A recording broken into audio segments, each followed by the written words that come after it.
মুসলিমদেরকে মারার জন্য ভারতে নতুন নতুন পায়তারা চলতেছে। এখন আমাদের এই ভাইরা তো বদ্ধ একটা জায়গায়। আপনারাই বলেন তারা কি করবে এখন? তারা মিশন নিছে, রাষ্ট্রীয়ভাবে মিশন নিছে মুসলিম নিধনের।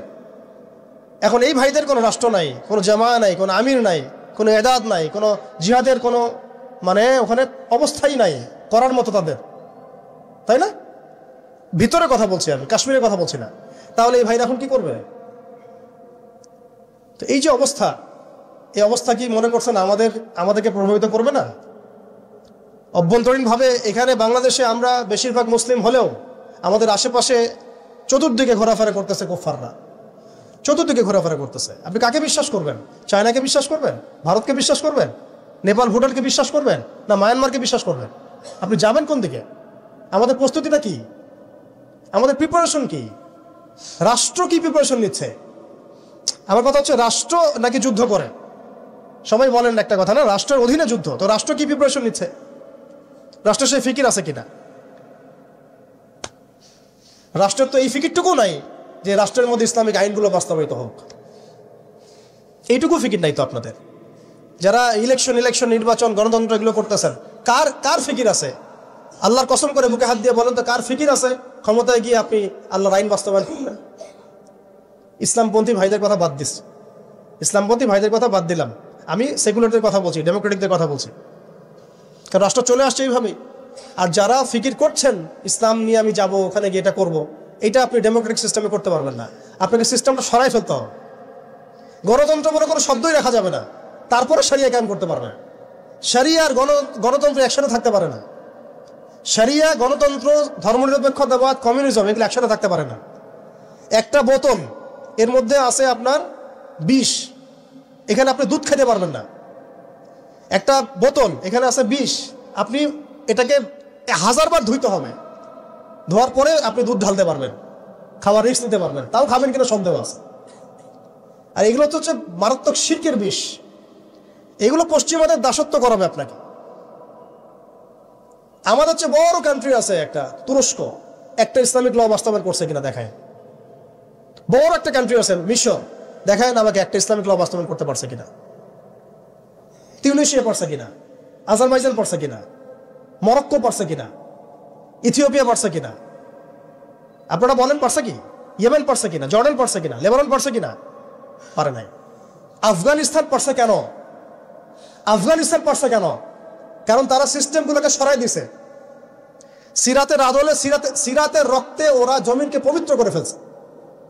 সিরাতের আদলে জিহাদের মাধ্যমে রক্ত দিয়ে পশ্চিমাদেরকে বিতাড়িত করে ওরা জমিনকে পবিত্র করে শরিয়া কায়েম করছে। এটাই শরিয়া কায়েম করার রাস্তা, আর কোনো রাস্তা নাই। আপনি যতই তন্ত্রমন্ত্রের ধার ধারেন না কেন, আপনি কখনোই সফল হতে পারবেন না। লিখে নেন, কাজ করতে থাকেন, দেখেন। ফান্তাজিরু ওয়া ইন্না মাআকুম মিনাল মুনতাজিরিন। কোনো সমস্যা নাই। আফগান পারছে এই কারণেই, কারণ তারা পশ্চিমাদের তন্ত্রমন্ত্রের গোলক ধাঁধায় পড়ে নাই। তারা সিরাতের রাস্তায় হাঁটছে। ওকে, আমাদের সাথে লড়বা, আমরাও তোমাদের সাথে লড়ব। ঠিক আছে, হয় তোমরা থাকবে, না হলে আমরা থাকবো। হয় তাওহীদ থাকবে, না হলে শিরক থাকবে। হয় শরিয়া থাকবে, না হলে তোমাদের তন্ত্রমন্ত্র থাকবে। এই লড়াই যখন হইতে হইতে হইতে এক পর্যায়ে 20 বছর সময় লাগলেও সেটা আজকে বাস্তবায়ন হয়েছে। যেটা আপনার আমার অঞ্চলে 100 বছরও হয় নাই, 50 বছরও হয় নাই। এরপরেও আল্লাহ পাক আমাদেরকে চোখের সামনে কিন্তু মিসাল দেখাই দিয়েছেন, তারপরেও আমাদের মধ্যে বোধোদয় হচ্ছে না। আমরা বুঝতে পারছি না যে কোন পথে হাঁটবো।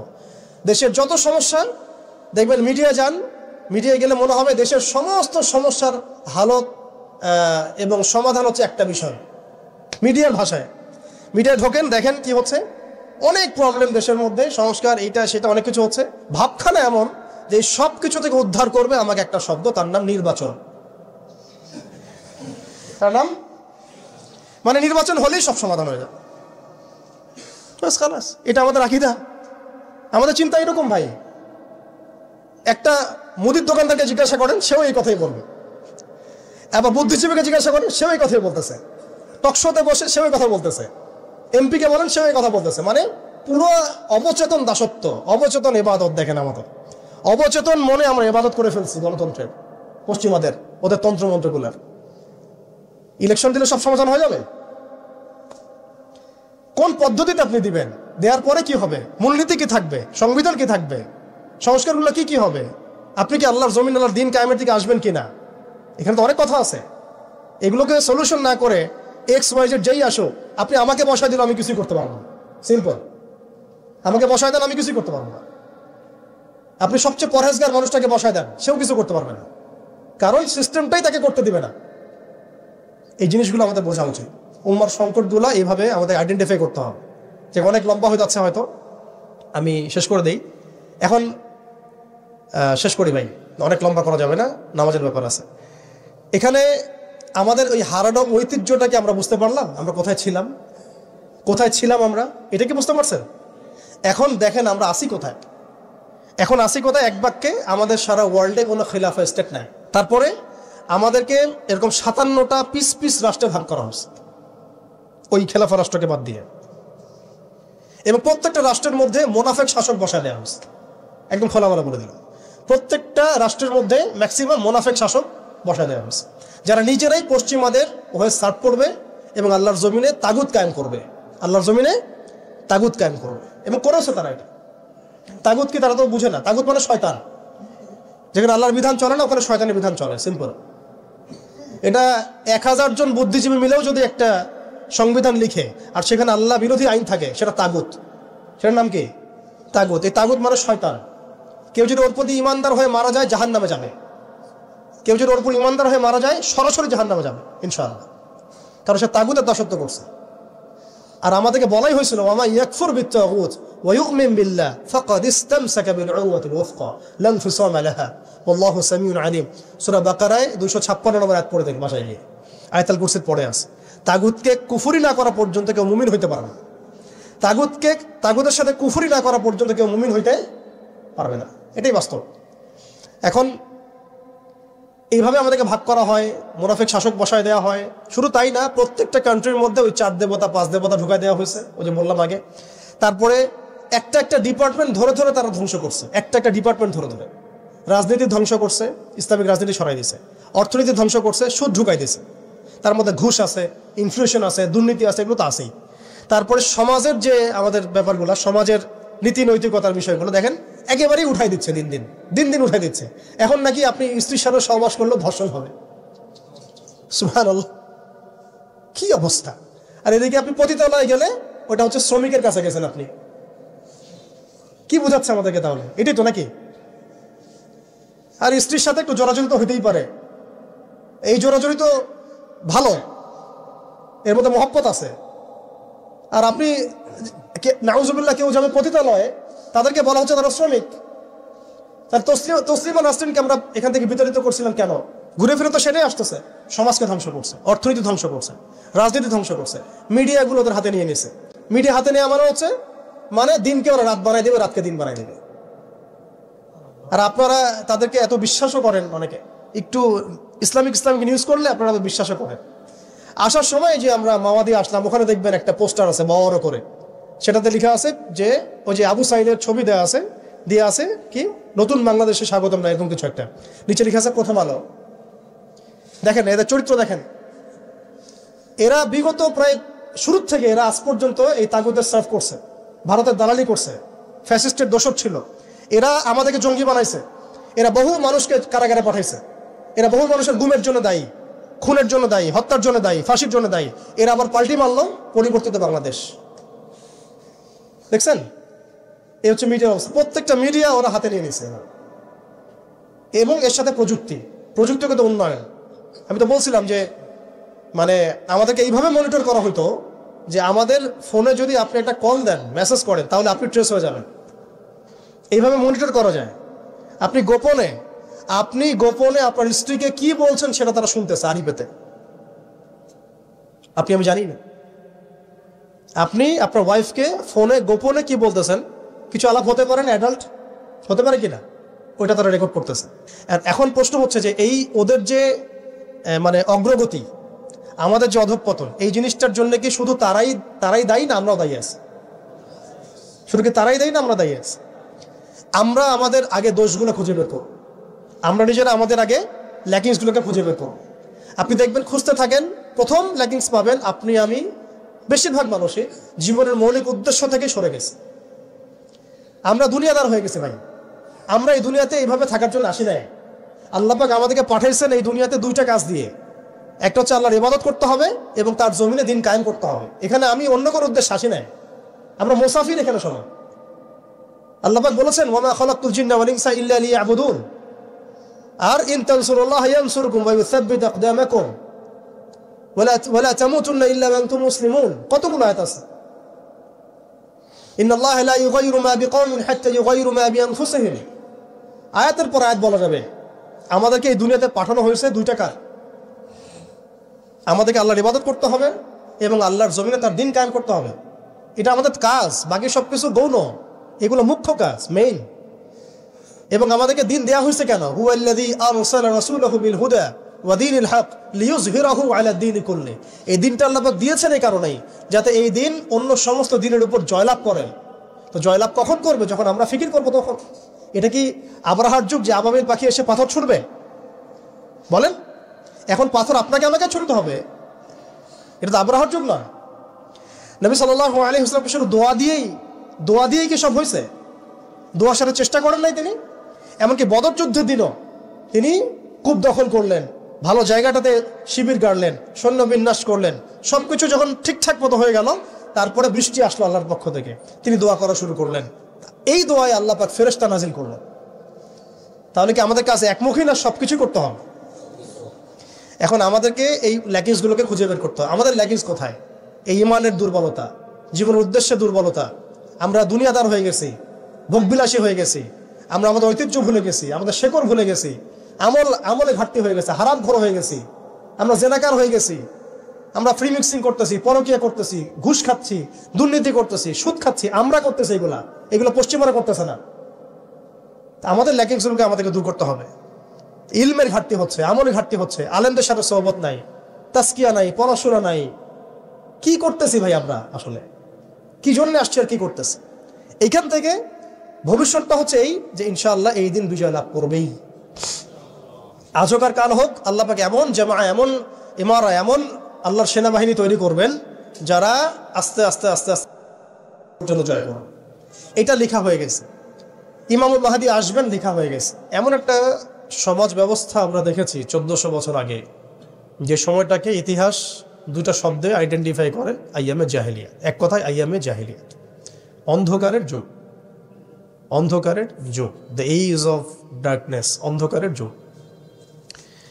এই অন্ধকারের যুগ আল্লাহ রাব্বুল আলামিন মাত্র 23 বছরের ব্যবধানে একটা কিতাব নাজিল করে, একজন নবীকে প্রেরণ করে, একজন নবীর সুন্নাহ দিয়ে, এবং একটা জামা, সাহাবায়ে কেরামের জামা, মানে ঐক্যবদ্ধ একটা প্ল্যাটফর্ম, এটাকে দিয়ে আল্লাহ রাব্বুল আলামিন মাত্র উইদিন 23 ইয়ার্স, মানে মাত্র 23 বছরের ব্যবধানে আল্লাহ রাব্বুল আলামিন এই সমাজের চিত্রটাকেই পরিবর্তন করে দিয়েছে।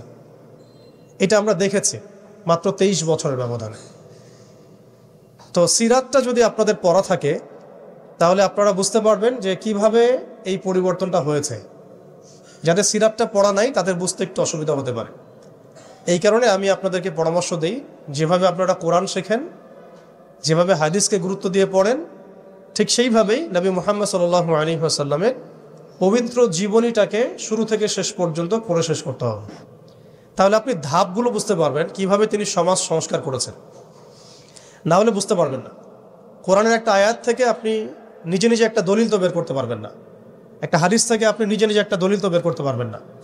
সিরাতটা যদি মাথায় থাকে, পুরো সিরাত মোবারক, পবিত্র সিরাত, তাহলে আপনি বুঝতে পারবেন কোন সিচুয়েশনে নবী সাল্লাল্লাহু আলাইহি ওয়াসাল্লাম প্রেরিত হয়েছিলেন, কিভাবে শুরু করেছেন, কিভাবে সামনে গিয়েছেন, কোন প্রেক্ষাপটে কিভাবে তিনি রিয়্যাক্ট করেছেন, এবং কিভাবে আস্তে আস্তে এই দিনটা অল্প গুটি কয়েক মানুষ থেকে পুরো জাজিরাতুল আরবের মধ্যে ছড়িয়ে পড়েছে, প্রতিষ্ঠিত হয়েছে। এক কথায় দিন কায়েম হয়েছে কিভাবে, এটা বুঝতে হলে সিরাত লাগবে। এটা যদি আমরা 2 মিনিটের মধ্যে বলি, তাহলে প্রথমে নবী সাল্লাল্লাহু আলাইহি ওয়াসাল্লাম ওহী প্রাপ্ত হয়েছেন। সেই ওহীটা হচ্ছে কোরআন এবং হাদিস এবং সুন্নাহ, এবং সেই ওহী দিয়ে তিনি দাওয়াতের কাজ শুরু করেছেন। তিনি মানুষের দরজায় দরজায় যাওয়া শুরু করেছেন। মক্কায় 13 বছর নিরলস পরিশ্রম করে তিনি দাওয়াতের মেহনত অব্যাহত রেখেছেন, এবং দাওয়াতটা ছিল পরিপূর্ণ ইসলামের দাওয়াত, আংশিক দাওয়াত নয়। আমাদের দাওয়াত তার দাওয়াতের মধ্যে কিছু পার্থক্য দেখা যায় অনেক সময়। তার দাওয়াত ছিল পরিপূর্ণ ইসলামের দাওয়াত, আমরা কিন্তু ইসলামের অংশ বিশেষ নিয়ে কথা বলি বেশি। এটা খেয়াল রাখতে হবে। তিনি দাওয়াতের কাজ করেছেন পরিপূর্ণ ইসলামের দাওয়াত, উদখুলু ফিস সিলমি কাফা, এর উপর আমল করার জন্য। এখন এই দাওয়াতের ফলে প্রথম 3 বছর গোপন গোপন দাওয়াত হয়েছে, কিন্তু এই 3 বছরেই এমন কিছু সাহাবী তৈরি হয়েছিলেন যারা পরবর্তীতে বদর, উহুদ, খন্দক, খায়বার কাঁপিয়ে দিয়েছিলেন।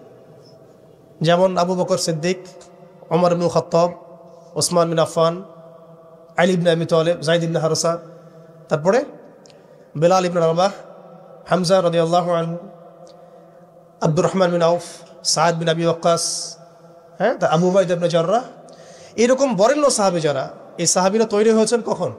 ওই প্রথম সময়ের দিকে, প্রথম 13 বছরে, প্রথম 3 বছর গোপন দাওয়াতে এরকম বরেণ্য সাহাবায়ে কেরাম ইসলাম কবুল করা শুরু করেন। এরপরে দাওয়াতের গতি আরও বেগবান হয় যখন মক্কার শক্তিশালী কিছু মানুষ ইসলাম কবুল করেন, যেমন হামজা রাদিয়াল্লাহু আনহু, ওমর ইবনে খাত্তাব, এইরকম কিছু মানুষ। কারণ তাদের একজনের বক্তব্য বা একজনের অবস্থান সমাজে আরও 100 জনের সমান ছিল, 1000 জনের সমান ছিল। যখন সমাজে দাওয়াতের মধ্য দিয়ে প্রভাবশালী কিছু ব্যক্তি ইসলামের দিকে চলে আসে, তখন ইসলাম শক্তিশালী হয় এবং দাওয়াতটা বেগবান হওয়া শুরু হলো। দাওয়াত যত বেগবান হওয়া শুরু হলো, ততই কাফেরদের নির্যাতন বাড়তে থাকলো। দাওয়াত যত বেগবান হচ্ছিল, নির্যাতনের মাত্রা তত বাড়ছিল। আমরা বিপরীতভাবে বলতে পারি, নির্যাতনের মাত্রা যত বাড়ছিল, দাওয়াতও তত বেগবান হচ্ছে। আজকের বিষয় তাই হচ্ছে। ইসলামকে মুছে ফেলার যত চেষ্টা করা হচ্ছে, ইসলাম ততই ছড়িয়ে পড়ছে, আলহামদুলিল্লাহ।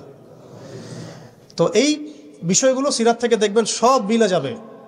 ওই যে আইয়ামে জাহিলিয়াতের বর্ণনা দিলাম, এখনকার বিশ্বে এই প্রত্যেকটা জাহিলিয়াত মৌজুদ আছে। প্রথমে যে আইয়ামে জাহিলিয়াতের যে খাসলতগুলো বললাম, সেগুলো এখনকার বিশ্বে শতভাগ মৌজুদ আছে। এটা অনেক লম্বা আলোচনা।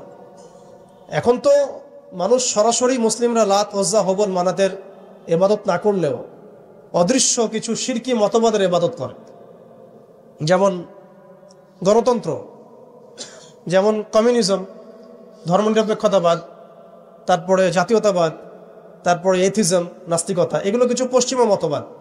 এগুলো দেখা যায় না, ছোঁয়া যায় না, ভার্চুয়াল, ইনভিজিবল, কিন্তু এগুলো একটা আদর্শ। যে আদর্শগুলোর মধ্যে কুফর আছে, শিরক আছে, হারাম আছে, তাগুত আছে। সরাসরি মূর্তির সামনে সেজদা না করলেও অবচেতনভাবে মুসলিমরা আজকে এই মতবাদগুলোর পূজা করতেছে। এটাও শিরকের মধ্যেই পড়ছে, আংশিক হইলেও।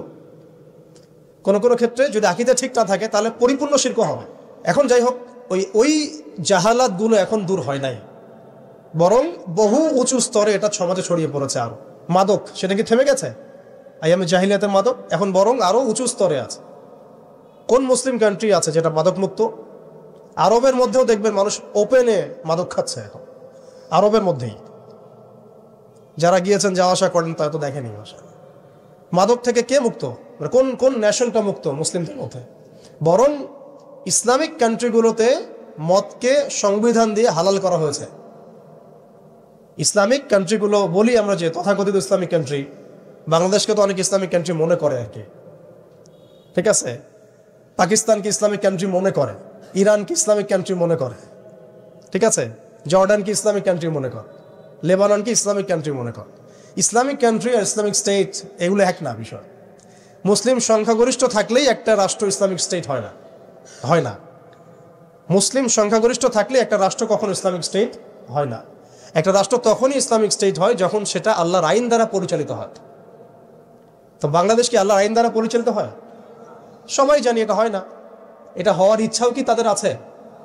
যারা লিডিং রোল প্লে করে তাদের তো ইচ্ছাও নাই, বরং তারা মনে করে যে ইসলামিক আইন দিয়ে যদি রাষ্ট্র চলে, তাহলে রাষ্ট্র নাকি মৌলবাদী রাষ্ট্র হয়ে যাবে, পশ্চিমারা রাগ করবে, আমেরিকা আব্বু মাইন্ড করবে, ভারত নাকি খেপে যাবে। এগুলো তারা মনে করে। এই জুজুর ভয় তারা আমাদেরকে দেখায়। এগুলো সব জুজুর ভয়। অথচ রাসূলুল্লাহ সাল্লাল্লাহু আলাইহি ওয়াসাল্লাম যখন মদিনা রাষ্ট্র কায়েম করেছেন, তখন বিশ্বে রোমানরা পরাশক্তি ছিল, পারস্যরা পরাশক্তি ছিল। মদিনা রাষ্ট্রের আয়তন এতটুকু ছিল, ছোট না, খুব বড় রাষ্ট্র ছিল না, ছোট একটা রাষ্ট্র, জনসংখ্যাও কম। মদিনার মধ্যে ইহুদিরা আছে, বনু কোরাইজা, বনু কাইনুকা, বনু নাজির আছে। পাশে আবার কিছু পত্তলিকও আছে, মদিনার ভিতরে আবার মোনাফেকরাও আছে। তাদের তাদের অস্তিত্বের উপরেই মদিনা রাষ্ট্র কায়েম হলো এবং সেখানে আল্লাহ পাকের বিধান বাস্তবায়িত হলো। কই তখন তো আমরা এভাবে চিন্তা করি নাই যে রোমানরা খেপে যাবে, পার্সিয়ানরা খেপে যাবে। ওরা তখন সংখ্যার দিক থেকে, অস্ত্রের দিক থেকে, জনবলের দিক থেকে, মানে আপনার সার্বভৌমত্বের দিক থেকে মুসলিমদের চেয়ে অনেক শক্তিশালী ছিল। কিন্তু কোনো মুসলিম তো এভাবে চিন্তা করে নাই যে আল্লাহর জমিন, আল্লাহর আইন বাস্তবায়িত করলে ওরা আমাদের উপর খেপে যাবে, তেরে আসবে। আর আসলেই বাকি যে কয়েকবার তেরে আসছে সেই কয়েকবার তারা নাকানি চুবানি খেয়ে বিতাড়িত হয়েছে। আমরা সেই রোমানদেরকে ডিফিট করেছিলাম, সেই পার্সিয়ানদেরকে ডিফিট করেছি, সেই রোম সাম্রাজ্য, সিরিয়া, শাম এগুলো আমরা বিজয় করেছি, সে পারস্য আমরা বিজয় করেছি। যারা আমাদের এগেনস্টে দাঁড়ানোর চেষ্টা করেছে আল্লাহ পাক ধুলা বানিয়ে উড়িয়ে দিয়েছিলেন। কই তখন তো আমাদেরকে এত নেগেটিভ চিন্তা করতে হয় নাই, ব্যাকফুট চিন্তা করতে হয় নাই। এখন হয় কেন? বিকজ আমরা সেই ইমান, সেই তাকওয়া, সেই আকিদা, সেই আমল, সেই মানহাজের মধ্যে নাই। As simple as that. আমরা এখন সেই অবস্থায় নাই, ইমানের দিক থেকে, আমলের দিক থেকে, তাসকিয়ার দিক থেকে, জামার দিক থেকে। সবচেয়ে বড় কথা হচ্ছে দিন পালনের দিক থেকে, আর কি দিন বোঝা এবং পালন করার দিক থেকে আমরা ওই জায়গায় নাই। আমরা দেখুন দিন পালন করছি আংশিক, যতটুকু আমার পক্ষে পসিবল হচ্ছে আংশিক। বুফের মতো আমরা মনে করছি, যেটা ইচ্ছা নিব, যেটা ইচ্ছা নিব না। দিন তো বুফে না। উদখুলু ফিস-সিলমি কাফা মানে হচ্ছে দিনে আমাকে পরিপূর্ণরূপে প্রবেশ করতে হবে। যখন যেটা আমার সামনে আসবে আমাকে সেটা করতে হবে। ফরজ হয়েছে নামাজ পড়তে হবে, যাকাত ফরজ হলে যাকাত দিতে হবে, হজ ফরজ হলে হজ করতে হবে। আমার এখানে অপশনাল কোনো থিঙ্কিং এর তো সুযোগ নাই। পর্দা ফরজ হলে পর্দা করতে হবে, ইভেন জিহাদ ফরজ হলে জিহাদও করতে হবে। যেটা ফরজ হবে সেটা করতে হবে, যেটা ওয়াজিব সেটা করতে হবে, যেটা সুন্নাহ সেটা আমল করতে হবে।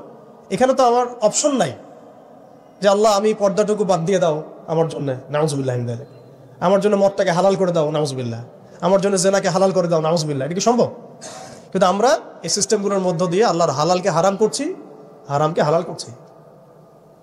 তো আমি বলছিলাম ওই জাহালাতের এই না সুদভিত্তিক সিস্টেম দূর হয়েছে, আর না সেই মাদক দূর হয়েছে, আর না সেই শিরক দূর হয়েছে, আর না গোত্রীয় হানাহানি দূর হয়েছে।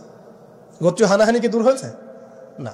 এখন হানাহানি গণতান্ত্রিক ভাষায় করলে জায়েজ, তাই না?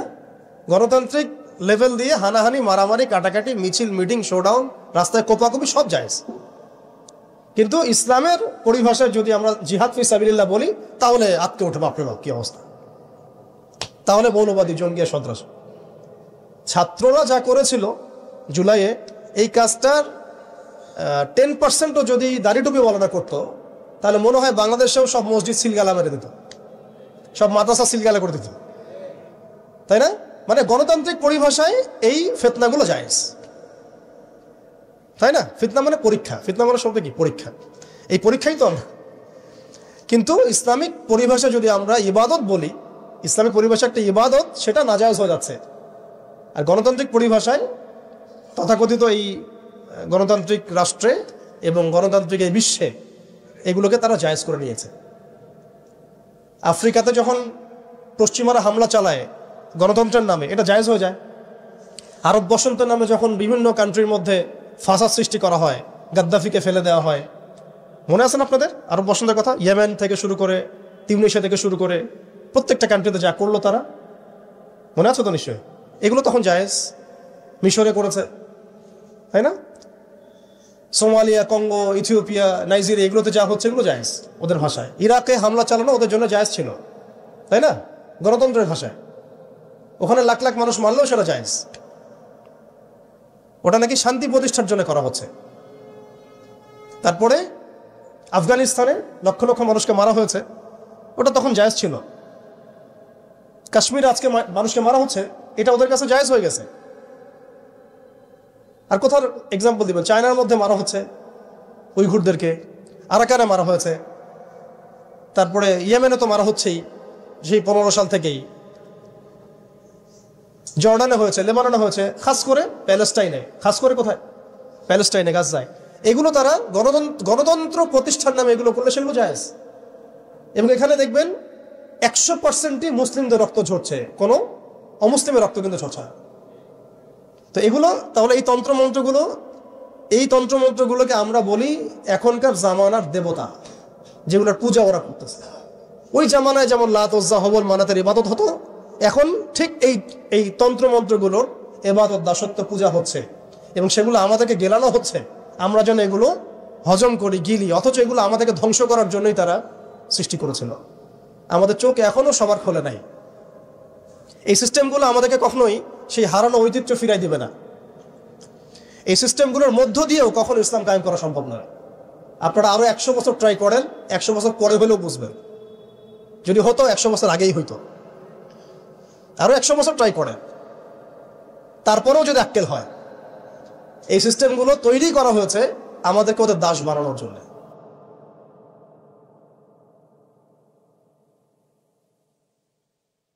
মুসলিমদেরকে মারার জন্য ভারতে নতুন নতুন পায়তারা চলতেছে। এখন আমাদের এই ভাইরা তো বদ্ধ একটা জায়গায়। আপনারাই বলেন তারা কি করবে এখন? তারা মিশন নিছে, রাষ্ট্রীয়ভাবে মিশন নিছে মুসলিম নিধনের। এখন এই ভাইদের কোনো রাষ্ট্র নাই, কোনো জামা নাই, কোনো আমির নাই, কোনো এদাদ নাই, কোনো জিহাদের কোনো ওখানে অবস্থাই নাই করার মতো তাদের, তাই না? ভিতরে কথা বলছি আমি, কাশ্মীরের কথা বলছি না। তাহলে এই ভাইরা এখন কি করবে? তো এই যে অবস্থা, এই অবস্থা কি মনে করছেন আমাদেরকে প্রভাবিত করবে না? অভ্যন্তরীণভাবে এখানে বাংলাদেশে আমরা বেশিরভাগ মুসলিম হলেও আমাদের আশেপাশে চতুর্দিকে ঘোরাফেরা করতেছে কুফফাররা, চতুর্দিকে ঘোরাফেরা করতেছে। আপনি কাকে বিশ্বাস করবেন? চায়নাকে বিশ্বাস করবেন? ভারতকে বিশ্বাস করবেন? নেপাল, ভুটানকে বিশ্বাস করবেন? না মায়ানমারকে বিশ্বাস করবেন? আপনি যাবেন কোন দিকে? আমাদের প্রস্তুতিটা কি? আমাদের প্রিপারেশন কি? রাষ্ট্র কি প্রিপারেশন নিচ্ছে? আমার কথা হচ্ছে রাষ্ট্র নাকি যুদ্ধ করে? সবাই বলেন একটা কথা না, রাষ্ট্রের অধীনে যুদ্ধ। তো রাষ্ট্র কি প্রিপারেশন নিচ্ছে? রাষ্ট্রের সেই ফিকির আছে কিনা? রাষ্ট্রের তো এই ফিকিরটুকু নাই যে রাষ্ট্রের মধ্যে ইসলামিক আইনগুলো বাস্তবায়িত হোক। এইটুকু ফিকির নাই তো আপনাদের। যারা ইলেকশন নির্বাচন, গণতন্ত্র এগুলো করতেছেন, কার ফিকির আছে? আল্লাহর কসম করে বুকে হাত দিয়ে বলেন তো, কার ফিকির আছে ক্ষমতায় গিয়ে আপনি আল্লাহর আইন বাস্তবায়ন করবেন? ইসলামপন্থী ভাইদের কথা বাদ দিস, ইসলামপন্থী ভাইদের কথা বাদ দিলাম, আমি সেকুলারদের কথা বলছি, ডেমোক্রেটিকদের কথা বলছি। কারণ রাষ্ট্র চলে আসছে এইভাবেই। আর যারা ফিকির করছেন ইসলাম নিয়ে আমি যাব, ওখানে গিয়ে এটা করবো, এটা আপনি ডেমোক্রেটিক সিস্টেমে করতে পারবেন না। আপনাকে সিস্টেমটা সরাই ফেলতে হবে। গণতন্ত্র বলে কোনো শব্দই রাখা যাবে না, তারপরে শরিয়া কায়েম করতে পারবে। শরিয়া আর গণতন্ত্র একসাথে থাকতে পারে না। শরিয়া, গণতন্ত্র, ধর্মনিরপেক্ষতাবাদ, কমিউনিজম এগুলো একসাথে থাকতে পারে না। একটা বোতল, এর মধ্যে আছে আপনার বিষ, এখানে আপনি দুধ খেতে পারবেন না। একটা বোতল, এখানে আছে বিষ, আপনি এটাকে 1000 বার ধুইতে হবে, ধোয়ার পরে আপনি দুধ ঢালতে পারবেন, খাওয়ার রিস্ক নিতে পারবেন, তাও খাবেন কিনা সন্দেহ আছে। আর এগুলো তো হচ্ছে মারাত্মক শিরকের বিষ। এগুলো পশ্চিমাদের দাসত্ব করাবে আপনাকে। আমাদের হচ্ছে বড় কান্ট্রি আছে একটা তুরস্ক, একটা ইসলামিক ল বাস্তবায়ন করছে কিনা দেখায়। বড় একটা কান্ট্রি আছে মিশর, দেখায় না আমাকে একটা ইসলামিক ল বাস্তবায়ন করতে পারছে কিনা। তিউনিসিয়া পারছে কিনা, আজারবাইজান পারছে কিনা, মরক্কো পারছে কিনা, ইথিওপিয়া পারছে কিনা? আপনারা বলেন পারছে কি? ইয়েমেন পারছে কিনা, জর্ডান পারছে কিনা, লেবানন পারছে কিনা? পারে নাই। আফগানিস্তান পারছে কেন? আফগানিস্তান পারছে কেন? কারণ তারা সিস্টেমগুলোকে সরাই দিছে। সিরাতের আদলে, সিরাতের রক্তে ওরা জমিনকে পবিত্র করে ফেলছে। সিরাতের আদলে জিহাদের মাধ্যমে রক্ত দিয়ে পশ্চিমাদেরকে বিতাড়িত করে ওরা জমিনকে পবিত্র করে শরিয়া কায়েম করছে। এটাই শরিয়া কায়েম করার রাস্তা, আর কোনো রাস্তা নাই। আপনি যতই তন্ত্রমন্ত্রের ধার ধারেন না কেন, আপনি কখনোই সফল হতে পারবেন না। লিখে নেন, কাজ করতে থাকেন, দেখেন। ফান্তাজিরু ওয়া ইন্না মাআকুম মিনাল মুনতাজিরিন। কোনো সমস্যা নাই। আফগান পারছে এই কারণেই, কারণ তারা পশ্চিমাদের তন্ত্রমন্ত্রের গোলক ধাঁধায় পড়ে নাই। তারা সিরাতের রাস্তায় হাঁটছে। ওকে, আমাদের সাথে লড়বা, আমরাও তোমাদের সাথে লড়ব। ঠিক আছে, হয় তোমরা থাকবে, না হলে আমরা থাকবো। হয় তাওহীদ থাকবে, না হলে শিরক থাকবে। হয় শরিয়া থাকবে, না হলে তোমাদের তন্ত্রমন্ত্র থাকবে। এই লড়াই যখন হইতে হইতে হইতে এক পর্যায়ে 20 বছর সময় লাগলেও সেটা আজকে বাস্তবায়ন হয়েছে। যেটা আপনার আমার অঞ্চলে 100 বছরও হয় নাই, 50 বছরও হয় নাই। এরপরেও আল্লাহ পাক আমাদেরকে চোখের সামনে কিন্তু মিসাল দেখাই দিয়েছেন, তারপরেও আমাদের মধ্যে বোধোদয় হচ্ছে না। আমরা বুঝতে পারছি না যে কোন পথে হাঁটবো। দেশের যত সমস্যা দেখবেন, মিডিয়া যান, মিডিয়ায় গেলে মনে হবে দেশের সমস্ত সমস্যার হালত এবং সমাধান হচ্ছে একটা বিষয়। মিডিয়ার ভাষায় মিডিয়ায় ঢোকেন, দেখেন কি হচ্ছে, অনেক প্রবলেম দেশের মধ্যে, সংস্কার এইটা সেটা অনেক কিছু হচ্ছে। ভাবখানা এমন যে সব কিছু থেকে উদ্ধার করবে আমাকে একটা শব্দ, তার নাম নির্বাচন। তার নাম মানে নির্বাচন হলেই সব সমাধান হয়ে যাবে। এটা আমাদের আকীদা, আমাদের চিন্তা এরকম ভাই।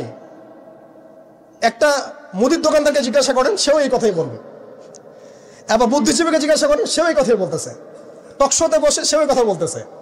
এমপিকে বলেন, সেও এই কথা বলতেছে। মানে পুরো অবচেতন দাসত্ব, অবচেতন ইবাদত। দেখেন আমাদের অবচেতন মনে আমরা ইবাদত করে ফেলছি গণতন্ত্রের, পশ্চিমাদের, ওদের তন্ত্রমন্ত্রগুলার। ইলেকশন দিলে সব সমাধান হয়ে যাবে? কোন পদ্ধতিতে আপনি দিবেন? দেওয়ার পরে কি হবে? মূলনীতি কি থাকবে? সংবিধান কি থাকবে? সংস্কারগুলো কি কি হবে? আপনি কি আল্লাহর জমিন, আল্লাহর দিন কায়েমের দিকে আসবেন কিনা? এখানে তো অনেক কথা আছে। এগুলোকে সলিউশন না করে XYZ যেই আসো, আপনি আমাকে বসায় দিলে আমি কিছুই করতে পারবো না। সিম্পল, আমাকে বসায় দেন, আমি কিছুই করতে পারবো না। আপনি সবচেয়ে পরহেজগার মানুষটাকে বসায় দেন, সেও কিছু করতে পারবে না, কারণ সিস্টেমটাই তাকে করতে দিবে না। এই জিনিসগুলো আমাদের বোঝা উচিত। উম্মার সংকটগুলো এইভাবে আমাদের আইডেন্টিফাই করতে হবে। যে অনেক লম্বা হয়ে যাচ্ছে, হয়তো আমি শেষ করে দেই এখন। শেষ করি ভাই, অনেক লম্বা করা যাবে না, নামাজের ব্যাপার আছে। এখানে আমাদের ওই হারানো ঐতিহ্যটাকে আমরা বুঝতে পারলাম, আমরা কোথায় ছিলাম, কোথায় ছিলাম আমরা, এটা কি বুঝতে পারছেন? এখন দেখেন আমরা আসি কোথায়। এখন আসি কোথায়? এক বাক্যে, আমাদের সারা ওয়ার্ল্ডে কোনো খিলাফা স্টেট নাই। তারপরে আমাদেরকে এরকম 57টা পিস পিস রাষ্ট্রে ভাগ করা হচ্ছে ওই খেলাফা রাষ্ট্রকে বাদ দিয়ে, এবং প্রত্যেকটা রাষ্ট্রের মধ্যে মোনাফেক শাসক বসায় দেওয়া হচ্ছে।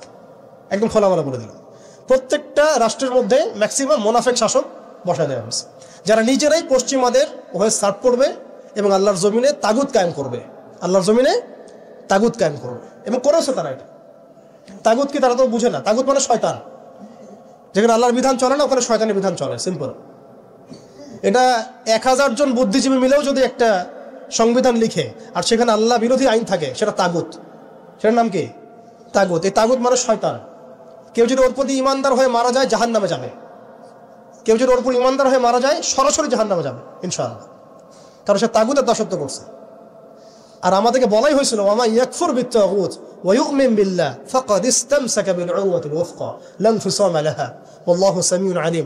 সূরা বাকারায় 256 নম্বর আয়াত পড়ে দেখুন, বাসায় গিয়ে আয়াতুল কুরসির পড়ে আছে। তাগুতকে কুফরি না করা পর্যন্ত কেউ মুমিন হইতে পারে না। তাগুতের সাথে কুফরি না করা পর্যন্ত কেউ মুমিন হইতে পারবে না, এটাই বাস্তব। এখন এইভাবে আমাদেরকে ভাগ করা হয়, মুনাফিক শাসক বসায় দেওয়া হয়। শুধু তাই না, প্রত্যেকটা কান্ট্রির মধ্যে ওই 4 দেবতা 5 দেবতা ঢুকাই দেওয়া হয়েছে, ওই যে বললাম আগে। তারপরে একটা একটা ডিপার্টমেন্ট ধরে ধরে তারা ধ্বংস করছে, একটা একটা ডিপার্টমেন্ট ধরে ধরে। রাজনীতি ধ্বংস করছে, ইসলামিক রাজনীতি সরাই দিছে। অর্থনীতি ধ্বংস করছে, সুদ ঢুকাই দিছে। তার মধ্যে ঘুষ আছে, ইনফ্লেশন আছে, দুর্নীতি আছে, এগুলো তো আছেই। তারপরে সমাজের যে আমাদের ব্যাপারগুলো, সমাজের নীতি নৈতিকতার বিষয়গুলো দেখেন একেবারেই উঠাই দিচ্ছে, দিন দিন উঠাই দিচ্ছে। এখন নাকি আপনি স্ত্রীর সাথে সহবাস করলেও ধর্ষণ হবে। সুবহানাল্লাহ, কি অবস্থা! আর এদিকে আপনি পতিতালয়ে গেলে ওটা হচ্ছে শ্রমিকের কাছে গেছেন আপনি। কি বোঝাচ্ছে আমাদেরকে তাহলে? এটাই তো নাকি? আর স্ত্রীর সাথে একটু জোরাজুরি তো হইতেই পারে, এই জোরাজুরি তো ভালো, এর মধ্যে মহব্বত আছে। আর আপনি নাউজুবিল্লাহ কেউ যাবে পতিতালয়ে, তাদেরকে বলা হচ্ছে তারা শ্রমিক। তার তসলিমা নাসরিনকে আমরা এখান থেকে বিতাড়িত করছিলাম কেন? ঘুরে ফিরে তো সেটাই আসতেছে। সমাজকে ধ্বংস করছে, অর্থনীতি ধ্বংস করছে, রাজনীতি ধ্বংস করছে, মিডিয়াগুলো ওদের হাতে নিয়ে নিছে। মিডিয়া হাতে নেওয়া মানে হচ্ছে মানে দিনকে ওরা রাত বানাই দেবে, রাতকে দিন বানাই দেবে। আর আপনারা তাদেরকে এত বিশ্বাসও করেন, অনেকে একটু ইসলামিক নিউজ করলে আপনারা বিশ্বাসও করেন। আসার সময় যে আমরা মাওয়াদি আসলাম, ওখানে দেখবেন একটা পোস্টার আছে বড় করে, সেটাতে লেখা আছে যে ওই যে আবু সাইদের ছবি দেওয়া আছে, দিয়ে আছে কি নতুন বাংলাদেশে স্বাগতম না এরকম কিছু একটা, নিচে লেখা আছে প্রথম আলো। দেখেন এদের চরিত্র দেখেন। এরা বিগত প্রায় শুরু থেকে এরা আজ পর্যন্ত এই তাগুদের সার্ভ করছে, ভারতের দালালি করছে, ফ্যাসিস্টের দোসর ছিল। এরা আমাদেরকে জঙ্গি বানাইছে, এরা বহু মানুষকে কারাগারে পাঠাইছে, এরা বহু মানুষের গুমের জন্য দায়ী, খুনের জন্য দায়ী, হত্যার জন্য দায়ী, ফাঁসির জন্য দায়ী। এরা আবার পাল্টি মারল পরিবর্তিত বাংলাদেশ। দেখছেন, এই হচ্ছে মিডিয়ার অবস্থা। প্রত্যেকটা মিডিয়া ওরা হাতে নিয়ে নিছে, এবং এর সাথে প্রযুক্তিগত উন্নয়ন। আমি তো বলছিলাম যে মানে আমাদেরকে এইভাবে মনিটর করা হতো যে আমাদের ফোনে যদি আপনি একটা কল দেন, মেসেজ করেন, তাহলে আপনি ট্রেস হয়ে যাবেন। এইভাবে মনিটর করা যায়। আপনি গোপনে আপনার স্ত্রীকে কি বলছেন সেটা তারা শুনতেছে আড়িপেতে, আমি জানি না। আপনি আপনার ওয়াইফকে ফোনে গোপনে কি বলতেছেন, কিছু আলাপ হতে পারেন, অ্যাডাল্ট হতে পারে কিনা, ওইটা তারা রেকর্ড করতেছে। আর এখন প্রশ্ন হচ্ছে যে এই ওদের যে মানে অগ্রগতি, আমাদের যে অধঃপতন, এই জিনিসটার জন্য কি শুধু তারাই দায়ী না আমরাও দায়ী আছি?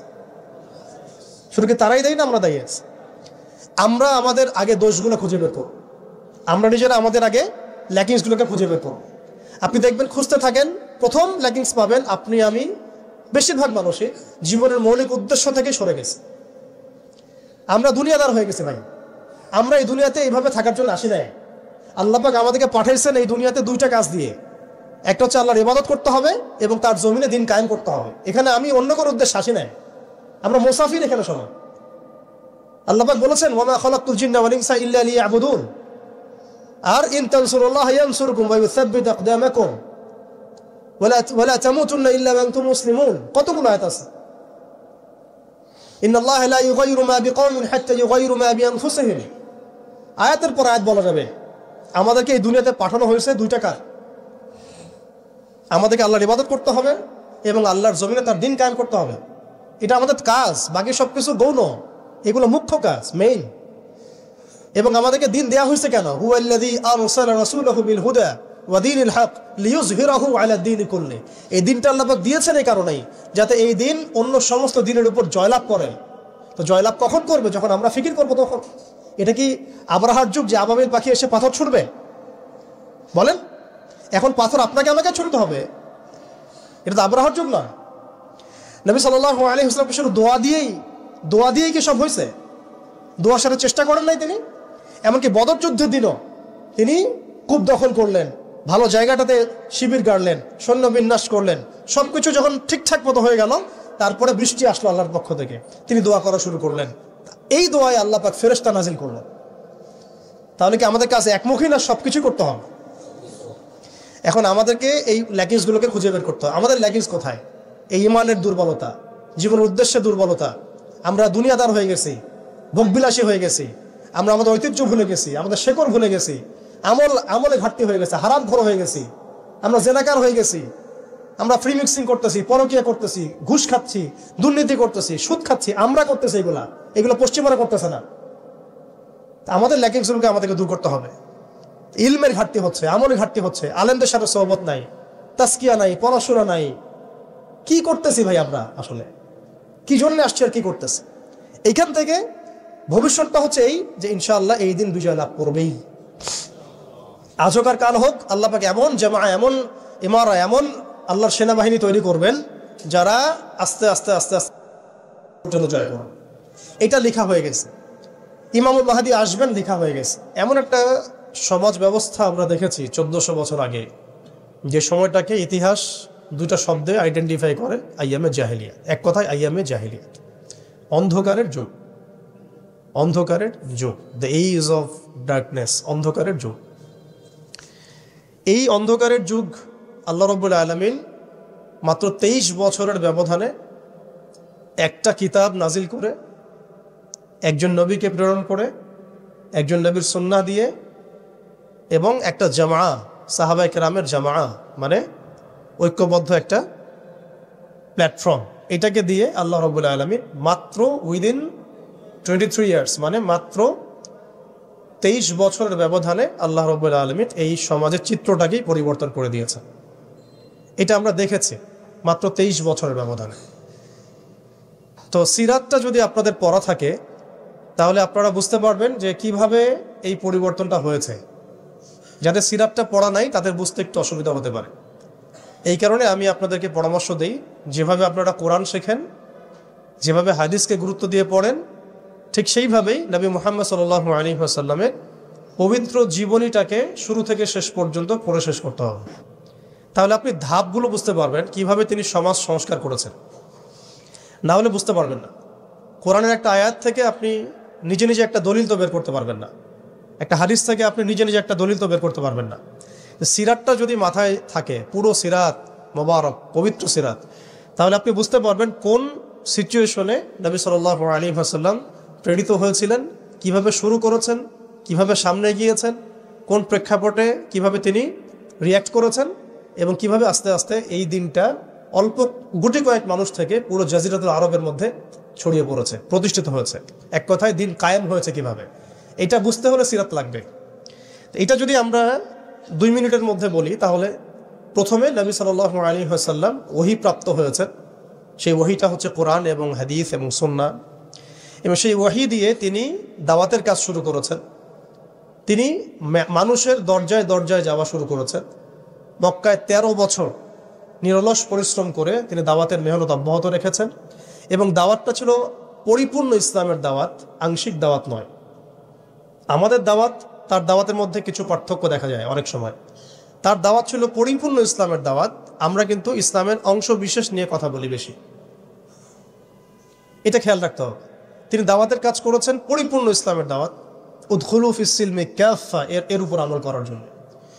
এখন এই দাওয়াতের ফলে প্রথম 3 বছর গোপন গোপন দাওয়াত হয়েছে, কিন্তু এই 3 বছরেই এমন কিছু সাহাবী তৈরি হয়েছিলেন যারা পরবর্তীতে বদর, উহুদ, খন্দক, খায়বার কাঁপিয়ে দিয়েছিলেন। যেমন আবু বকর সিদ্দিক, ওমর ইবনে খাত্তাব, ওসমান বিন আফফান, আলী ইবনে আবি তালেব, যায়েদ ইবনে হারসা, তারপরে বেলাল ইবনে রাবাহ, হামজা রাদিয়াল্লাহু আনহু, আব্দুর রহমান বিন আউফ, সাদ বিন আবি ওয়াক্কাস, আবু উবাইদা ইবনে জাররাহ, এরকম বরেণ্য সাহাবী যারা, এই সাহাবীরা তৈরি হয়েছেন কখন? ওই প্রথম সময়ের দিকে, প্রথম 13 বছরে। প্রথম 3 বছর গোপন দাওয়াতে এরকম বরেণ্য সাহাবায়ে কেরাম ইসলাম কবুল করা শুরু করেন। এরপরে দাওয়াতের গতি আরও বেগবান হয় যখন মক্কার শক্তিশালী কিছু মানুষ ইসলাম কবুল করেন, যেমন হামজা রাদিয়াল্লাহু আনহু, ওমর ইবনে খাত্তাব, এইরকম কিছু মানুষ।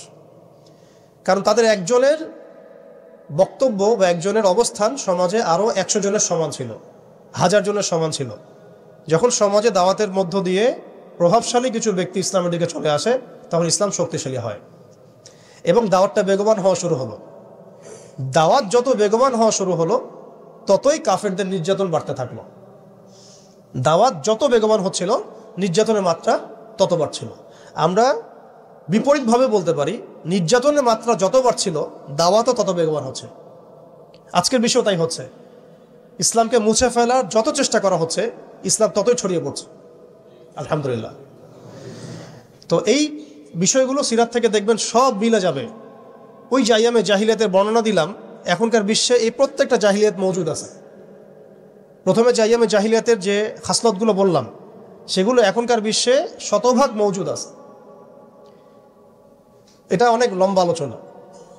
এখন তো মানুষ সরাসরি মুসলিমরা লাত, ওজ্জা, হবল, মানাতের ইবাদত না করলেও অদৃশ্য কিছু শিরকি মতবাদের ইবাদত করে, যেমন গণতন্ত্র, যেমন কমিউনিজম, ধর্মনিরপেক্ষতাবাদ, তারপরে জাতীয়তাবাদ, তারপরে এথিজম, নাস্তিকতা। এগুলো কিছু পশ্চিমা মতবাদ। এগুলো দেখা যায় না, ছোঁয়া যায় না, ভার্চুয়াল, ইনভিজিবল, কিন্তু এগুলো একটা আদর্শ। যে আদর্শগুলোর মধ্যে কুফর আছে, শিরক আছে, হারাম আছে, তাগুত আছে। সরাসরি মূর্তির সামনে সেজদা না করলেও অবচেতনভাবে মুসলিমরা আজকে এই মতবাদগুলোর পূজা করতেছে। এটাও শিরকের মধ্যেই পড়ছে, আংশিক হইলেও। কোনো কোনো ক্ষেত্রে যদি আকীদা ঠিক না থাকে, তাহলে পরিপূর্ণ শিরক হবে। এখন যাই হোক, ওই জাহালাতগুলো এখন দূর হয় নাই, বরং বহু উঁচু স্তরে এটা সমাজে ছড়িয়ে পড়েছে। আরো মাদক, সেটা কি থেমে গেছে? আইয়ামে জাহিলিয়াতের মাদক এখন বরং আরো উঁচু স্তরে আছে। কোন মুসলিম কান্ট্রি আছে যেটা মাদক মুক্ত? আরবের মধ্যেও দেখবেন মানুষ ওপেনে মাদক খাচ্ছে এখন, আরবের মধ্যেই। যারা গিয়েছেন, যাওয়া আসা করেন, তা তো দেখেনি ভাষা। মাদক থেকে কে মুক্ত? কোন কোন ন্যাশনটা মুক্ত মুসলিমদের মধ্যে? বরং ইসলামিক কান্ট্রিগুলোতে মদকে সংবিধান দিয়ে হালাল করা হয়েছে। ইসলামিক কান্ট্রিগুলো বলি আমরা, যে তথাকথিত ইসলামিক কান্ট্রি, বাংলাদেশকে তো অনেক ইসলামিক কান্ট্রি মনে করে আর কি, ঠিক আছে? পাকিস্তানকে ইসলামিক কান্ট্রি মনে করে, ইরানকে ইসলামিক কান্ট্রি মনে করে, ঠিক আছে? জর্ডানকে ইসলামিক কান্ট্রি মনে করে, লেবাননকে ইসলামিক কান্ট্রি মনে করে। ইসলামিক কান্ট্রি আর ইসলামিক স্টেট এগুলো এক না বিষয়। মুসলিম সংখ্যাগরিষ্ঠ থাকলেই একটা রাষ্ট্র ইসলামিক স্টেট হয় না, হয় না। মুসলিম সংখ্যাগরিষ্ঠ থাকলে একটা রাষ্ট্র কখনো ইসলামিক স্টেট হয় না। একটা রাষ্ট্র তখনই ইসলামিক স্টেট হয় যখন সেটা আল্লাহর আইন দ্বারা পরিচালিত হয়। তো বাংলাদেশ কি আল্লাহর আইন দ্বারা পরিচালিত হয়? সবাই জানি এটা হয় না। এটা হওয়ার ইচ্ছাও কি তাদের আছে? যারা লিডিং রোল প্লে করে তাদের তো ইচ্ছাও নাই, বরং তারা মনে করে ইসলামিক আইন দিয়ে যদি রাষ্ট্র চলে তাহলে রাষ্ট্র নাকি মৌলবাদী রাষ্ট্র হয়ে যাবে, পশ্চিমারা রাগ করবে, আমেরিকা আব্বু মাইন্ড করবে, ভারত নাকি খেপে যাবে। এগুলো তারা মনে করে। এই জুজুর ভয় তারা আমাদেরকে দেখায়। এগুলো সব জুজুর ভয়। অথচ রাসূলুল্লাহ সাল্লাল্লাহু আলাইহি ওয়াসাল্লাম যখন মদিনা রাষ্ট্র কায়েম করেছেন তখন বিশ্বে রোমানরা পরাশক্তি ছিল, পারস্যরা পরাশক্তি ছিল। মদিনা রাষ্ট্রের আয়তন এতটুকু ছিল, ছোট না, খুব বড় রাষ্ট্র ছিল না, ছোট একটা রাষ্ট্র, জনসংখ্যাও কম। মদিনার মধ্যে ইহুদিরা আছে, বনু কোরাইজা, বনু কাইনুকা, বনু নাজির আছে, পাশে আবার কিছু পত্তলিকও আছে, মদিনার ভিতরে আবার মোনাফেকরাও আছে। তাদের অস্তিত্বের উপরেই মদিনা রাষ্ট্র কায়েম হলো এবং সেখানে আল্লাহ পাকের বিধান বাস্তবায়িত হলো। কই, তখন তো আমরা এভাবে চিন্তা করি নাই যে রোমানরা খেপে যাবে, পার্সিয়ানরা খেপে যাবে। ওরা তখন সংখ্যার দিক থেকে, অস্ত্রের দিক থেকে, জনবলের দিক থেকে, মানে আপনার সার্বভৌমত্বের দিক থেকে মুসলিমদের চেয়ে অনেক শক্তিশালী ছিল। কিন্তু কোনো মুসলিম তো এভাবে চিন্তা করে নাই যে আল্লাহর জমিন, আল্লাহর আইন বাস্তবায়িত করলে ওরা আমাদের উপর খেপে যাবে, তেরে আসবে। আর আসলেই বাকি যে কয়েকবার তেরে আসছে সে কয়েকবার তারা নাকানি চুবানি খেয়ে বিতাড়িত হয়েছে। আমরা সেই রোমানদেরকে ডিফিট করেছিলাম, সেই পার্সিয়ানদেরকে ডিফিট করেছি, সেই রোম সাম্রাজ্য, সিরিয়া, শাম, এগুলো আমরা বিজয় করেছি, সে পারস্য আমরা বিজয় করেছি। যারা আমাদের এগেনস্টে দাঁড়ানোর চেষ্টা করেছে আল্লাহ পাক ধুলা মানি উড়িয়ে দিয়েছিলেন। কই, তখন তো আমাদেরকে এত নেগেটিভ চিন্তা করতে হয় নাই, ব্যাকফুট চিন্তা করতে হয় নাই। এখন হয় কেন? বিকজ আমরা সেই ইমান, সেই তাকওয়া, সেই আকীদা, সেই আমল, সেই মানহাজের মধ্যে নাই। As simple as that. আমরা এখন সেই অবস্থায় নাই, ইমানের দিক থেকে, আমলের দিক থেকে, তাসকিয়ার দিক থেকে, জামার দিক থেকে। সবচেয়ে বড় কথা হচ্ছে দিন পালনের দিক থেকে, আর কি দিন বোঝা এবং পালন করার দিক থেকে আমরা ওই জায়গায় নাই। আমরা দেখুন দিন পালন করছি আংশিক, যতটুকু আমার পক্ষে পসিবল হচ্ছে আংশিক, বুফের মতো আমরা মনে করছি, যেটা ইচ্ছা নিব, যেটা ইচ্ছা নিব না। দিন তো বুফে না। উদখুলু ফিস সিলমি কাফা মানে হচ্ছে দিনে আমাকে পরিপূর্ণরূপে প্রবেশ করতে হবে। যখন যেটা আমার সামনে আসবে আমাকে সেটা করতে হবে। ফরজ হয়েছে নামাজ পড়তে হবে, জাকাত ফরজ হলে জাকাত দিতে হবে, হজ ফরজ হলে হজ করতে হবে। আমার এখানে অপশনাল কোনো থিঙ্কিং এর তো সুযোগ নাই। পর্দা ফরজ হলে পর্দা করতে হবে, ইভেন জিহাদ ফরজ হলে জিহাদও করতে হবে। যেটা ফরজ হবে সেটা করতে হবে, যেটা ওয়াজিব সেটা করতে হবে, যেটা সুন্নাহ সেটা আমল করতে হবে। এখানে তো আমার অপশন নাই যে আল্লাহ আমি পর্দাটুকু বাদ দিয়ে দাও আমার জন্য, নাউজুবিল্লাহ, আমার জন্য মদটাকে হালাল করে দাও, নাউজুবিল্লাহ, আমার জন্য জেনাকে হালাল করে দাও, নাউজুবিল্লাহ। এটা কি সম্ভব? কিন্তু আমরা এই সিস্টেমগুলোর মধ্য দিয়ে আল্লাহর হালালকে হারাম করছি, হারামকে হালাল করছি। তো আমি বলছিলাম ওই জাহালাতের এই না সুদভিত্তিক সিস্টেম দূর হয়েছে, আর না সেই মাদক দূর হয়েছে, আর না সেই শিরক দূর হয়েছে, আর না গোত্রীয় হানাহানি দূর হয়েছে। গোত্রীয় হানাহানি কি দূর হয়েছে? না। এখন হানাহানি গণতান্ত্রিক ভাষায় করলে জায়েজ, তাই না? গণতান্ত্রিক লেভেল দিয়ে হানাহানি, মারামারি, কাটাকাটি, মিছিল, মিটিং, শোডাউন, রাস্তায় কোপাকুপি সব জায়েজ। কিন্তু ইসলামের পরিভাষায় যদি আমরা জিহাদ ফি সাবিলিল্লাহ বলি তাহলে আটকে ওঠে, বাপরে বাপ কি অবস্থা, তাহলে মৌলবাদী জঙ্গি সন্ত্রাস। ছাত্ররা যা করেছিল জুলাইয়ে, এই কাজটার 10%ও যদি দাড়িটুপি বলাটা করতো তাহলে মনে হয় বাংলাদেশেও সব মসজিদ সিলগালা মেরে দিত, সব মাদ্রাসা সিলগালা করে দিত, তাই না? মানে গণতান্ত্রিক পরিভাষায় এই ফিতনাগুলো জায়েজ, তাই না? ফিতনা মানে পরীক্ষা, ফিতনা মানে শব্দ কি? পরীক্ষা। এই পরীক্ষাই তো আমরা। কিন্তু ইসলামিক পরিভাষা যদি আমরা ইবাদত বলি, ইসলামিক পরিভাষা একটা ইবাদত, সেটা নাজায়েজ হয়ে যাচ্ছে। আর গণতান্ত্রিক পরিভাষায় তথাকথিত এই গণতান্ত্রিক রাষ্ট্রে এবং গণতান্ত্রিক এই বিশ্বে এগুলোকে তারা জায়েজ করে নিয়েছে। আফ্রিকাতে যখন পশ্চিমারা হামলা চালায় গণতন্ত্রের নামে, এটা জায়েজ হয়ে যায়। আরব বসন্তের নামে যখন বিভিন্ন কান্ট্রির মধ্যে ফাসাদ সৃষ্টি করা হয়, গাদ্দাফিকে ফেলে দেওয়া হয়, মনে আছে না আপনাদের আরব বসন্তের কথা? ইয়েমেন থেকে শুরু করে, তিউনিসিয়া থেকে শুরু করে প্রত্যেকটা কান্ট্রিতে যা করলো তারা, মনে আছে তো নিশ্চয়ই? এগুলো তখন জায়েজ, মিশরে করেছে, তাই না? সোমালিয়া, কঙ্গো, ইথিওপিয়া, নাইজেরিয়া, এগুলোতে যা হচ্ছে এগুলো জায়েজ ওদের ভাষায়। ইরাকে হামলা চালানো ওদের জন্য জায়েজ ছিল, তাই না? গণতন্ত্রের ভাষায় ওখানে লাখ লাখ মানুষ মারলেও সেটা জায়েজ। ওটা নাকি শান্তি প্রতিষ্ঠার জন্য করা হচ্ছে। তারপরে আফগানিস্তানে লক্ষ লক্ষ মানুষকে মারা হয়েছে, ওটা তখন জায়েজ ছিল। কাশ্মীরে আজকে মানুষকে মারা হচ্ছে, এটা ওদের কাছে জায়েজ হয়ে গেছে। আর কোথাও এক্সাম্পল দিবেন? চায়নার মধ্যে মারা হচ্ছে উইঘুরদেরকে, আরাকানে মারা হয়েছে, তারপরে ইয়েমেনে তো মারা হচ্ছেই সেই 15 সাল থেকেই, জর্ডানে হয়েছে, লেবাননে হয়েছে, খাস করে প্যালেস্টাইনে, খাস করে কোথায়? প্যালেস্টাইনে, গাজায়। এগুলো তারা গণতন্ত্র প্রতিষ্ঠার নামে এগুলো করলে সেগুলো জায়েজ। এবং এখানে দেখবেন 100%ই মুসলিমদের রক্ত ঝরছে, কোনো অমুসলিমের রক্ত কিন্তু ঝরছে না। তো এগুলো তাহলে এই তন্ত্রমন্ত্রগুলোকে আমরা বলি এখনকার জামানার দেবতা, যেগুলোর পূজা ওরা করতেছে। ওই জামানায় যেমন লাত, উজ্জা, হবল, মানাতের ইবাদত হতো, এখন ঠিক এই তন্ত্রমন্ত্রগুলোর ইবাদত, দাসত্ব, পূজা হচ্ছে। এবং সেগুলো আমাদেরকে গেলানো হচ্ছে, আমরা যেন এগুলো হজম করি, গিলি। অথচ এগুলো আমাদেরকে ধ্বংস করার জন্যই তারা সৃষ্টি করেছিল। আমাদের চোখ এখনো সবার খোলে নাই। এই সিস্টেমগুলো আমাদেরকে কখনোই সেই হারানো ঐতিহ্য ফিরাই দিবে না। এই সিস্টেমগুলোর মধ্য দিয়েও কখনো ইসলাম কায়েম করা সম্ভব নয়। আপনারা আরো 100 বছর ট্রাই করেন, 100 বছর পরে হলেও বুঝবেন। যদি হতো 100 বছর আগেই হইতো। আরো 100 বছর ট্রাই করেন, তারপরেও যদি আক্কেল হয়। এই সিস্টেমগুলো তৈরি করা হয়েছে আমাদেরকে ওদের দাস বানানোর জন্য।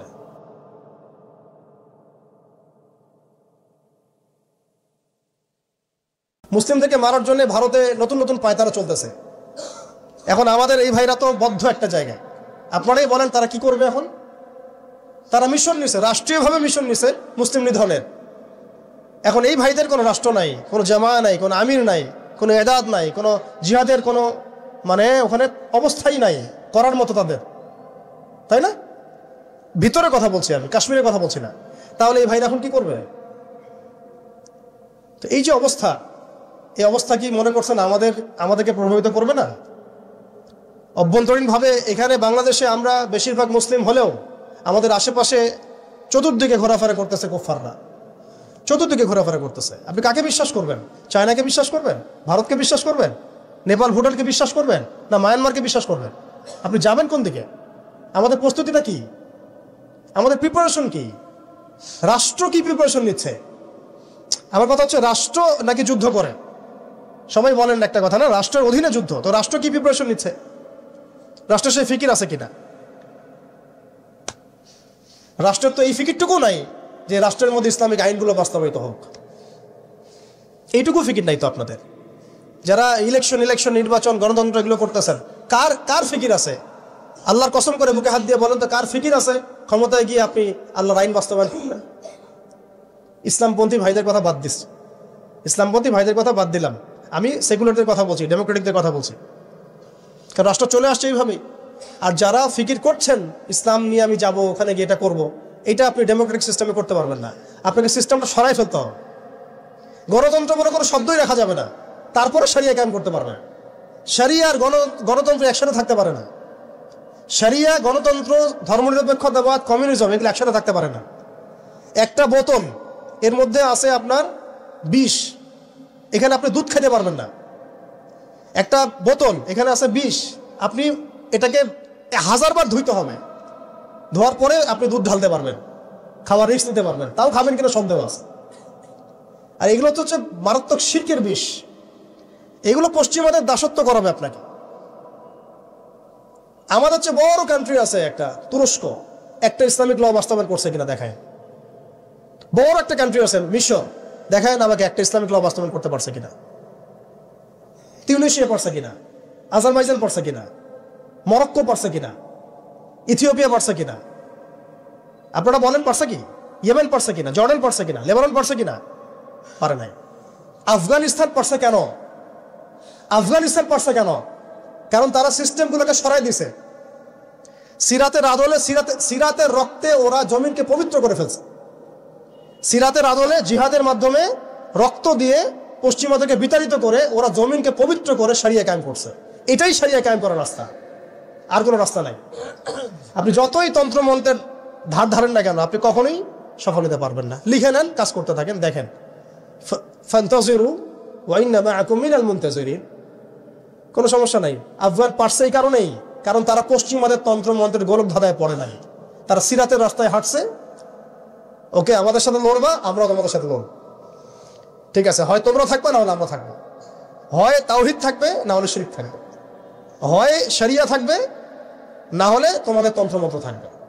এই লড়াই যখন হইতে হইতে হইতে এক পর্যায়ে 20 বছর সময় লাগলেও সেটা আজকে বাস্তবায়ন হয়েছে, যেটা আপনার আমার অঞ্চলে 100 বছরও হয় নাই, 50 বছরও হয় নাই।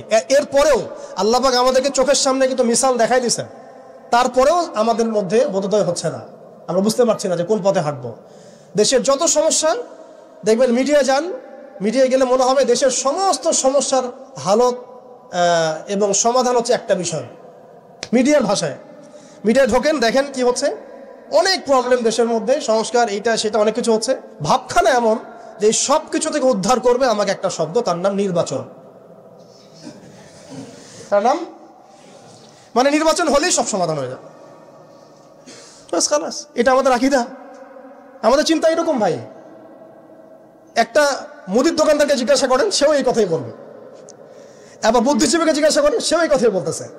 টকশোতে বসে সেও এই কথা বলতেছে। এমপিকে বলেন, সেও এই কথা বলতেছে। মানে পুরো অবচেতন দাসত্ব, অবচেতন ইবাদত। দেখেন আমাদের অবচেতন মনে আমরা ইবাদত করে ফেলছি গণতন্ত্রের, পশ্চিমাদের, ওদের তন্ত্রমন্ত্রগুলার। ইলেকশন দিলে সব সমাধান হয়ে যাবে? কোন পদ্ধতিতে আপনি দিবেন? দেওয়ার পরে কি হবে? মূলনীতি কি থাকবে? সংবিধান কি থাকবে? সংস্কারগুলো কি হবে? আপনি কি আল্লাহর জমিন, আল্লাহর দিন কায়েমের দিকে আসবেন কিনা? এখানে তো অনেক কথা আছে। এগুলোকে সলিউশন না করে XYZ যেই আসো, আপনি আমাকে বসায় দিল, আমি কিছুই করতে পারবো না। সিম্পল, আমাকে বসায় দেন, আমি কিছুই করতে পারবো না। আপনি সবচেয়ে পরহেজগার মানুষটাকে বসায় দেন, সেও কিছু করতে পারবে না, কারণ সিস্টেমটাই তাকে করতে দিবে না। এই জিনিসগুলো আমাদের বোঝা উচিত। উম্মার সংকটগুলো এইভাবে আমাদের আইডেন্টিফাই করতে হবে। যে অনেক লম্বা হয়ে যাচ্ছে, হয়তো আমি শেষ করে দেই এখন। শেষ করি ভাই, অনেক লম্বা করা যাবে না, নামাজের ব্যাপার আছে। এখানে আমাদের ওই হারানো ঐতিহ্যটাকে আমরা বুঝতে পারলাম, আমরা কোথায় ছিলাম আমরা, এটা কি বুঝতে পারছেন? এখন দেখেন আমরা আসি কোথায়। এখন আসি কোথায়? এক বাক্যে, আমাদের সারা ওয়ার্ল্ডে কোনো খিলাফা স্টেট নাই। তারপরে আমাদেরকে এরকম 57টা পিস রাষ্ট্রে ভাগ করা হচ্ছে, ওই খেলাফা রাষ্ট্রকে বাদ দিয়ে। এবং প্রত্যেকটা রাষ্ট্রের মধ্যে মোনাফেক শাসক বসায় দেওয়া হচ্ছে। একদম খোলামেলা বলে দিল, প্রত্যেকটা রাষ্ট্রের মধ্যে ম্যাক্সিমাম মোনাফেক শাসক বসায় দেওয়া হচ্ছে, যারা নিজেরাই পশ্চিমাদের হয়ে সার্ভ করবে এবং আল্লাহর জমিনে তাগুত কায়েম করবে। এবং করেছে তারা। এটা তাগুত কি তারা তো বুঝে না। তাগুত মানে শয়তান। যেখানে আল্লাহর বিধান চলে না, ওখানে শয়তানের বিধান চলে, সিম্পল। এটা 1000 জন বুদ্ধিজীবী মিলেও যদি একটা সংবিধান লিখে আর সেখানে আল্লাহ বিরোধী আইন থাকে, সেটা তাগুত। সেটার নাম কি? তাগুত। এই তাগুত মানে শয়তান। কেউ যদি ওর প্রতি ইমানদার হয়ে মারা যায়, জাহান্নামে যাবে। কেউ যদি ওর উপর ইমানদার হয়ে মারা যায়, সরাসরি জাহান্নামে যাবে ইনশাআল্লাহ, কারণ সে তাগুতের দাসত্ব করছে। আর আমাদেরকে বলাই হয়েছিল, ওয়ামা ইয়াকফুর বিত্তাগুত ওয়া ইউমিন বিল্লাহ ফাকাদ ইসতামসাকা বিল উরওয়াতিল ওয়াসকা লা ইনফিসামা লাহা ওয়াল্লাহু সামিউন আলিম। সূরা বাকারায় 256 নম্বর আয়াত পড়ে দেখবেন, বাসায় গিয়ে আয়াতুল কুরসির পড়ে আছে। তাগুতকে কুফরি না করা পর্যন্ত কেউ মুমিন হইতে পারে না। তাগুতের সাথে কুফরি না করা পর্যন্ত কেউ মুমিন হইতে পারবে না, এটাই বাস্তব। এখন এইভাবে আমাদেরকে ভাগ করা হয়, মুনাফিক শাসক বসায় দেওয়া হয়। শুধু তাই না, প্রত্যেকটা কান্ট্রির মধ্যে ওই 4 দেবতা 5 দেবতা ঢুকাই দেওয়া হয়েছে, ওই যে বললাম আগে। তারপরে একটা ডিপার্টমেন্ট ধরে তারা ধ্বংস করছে, একটা ডিপার্টমেন্ট ধরে। রাজনীতি ধ্বংস করছে, ইসলামিক রাজনীতি সরাই দিছে। অর্থনীতি ধ্বংস করছে, সুদ ঢুকাই দিছে। তার মধ্যে ঘুষ আছে, ইনফ্লেশন আছে, দুর্নীতি আছে, এগুলো তো আছেই। তারপরে সমাজের যে আমাদের ব্যাপারগুলো, সমাজের নীতি নৈতিকতার বিষয়গুলো দেখেন একেবারেই উঠাই দিচ্ছে, দিন দিন উঠাই দিচ্ছে।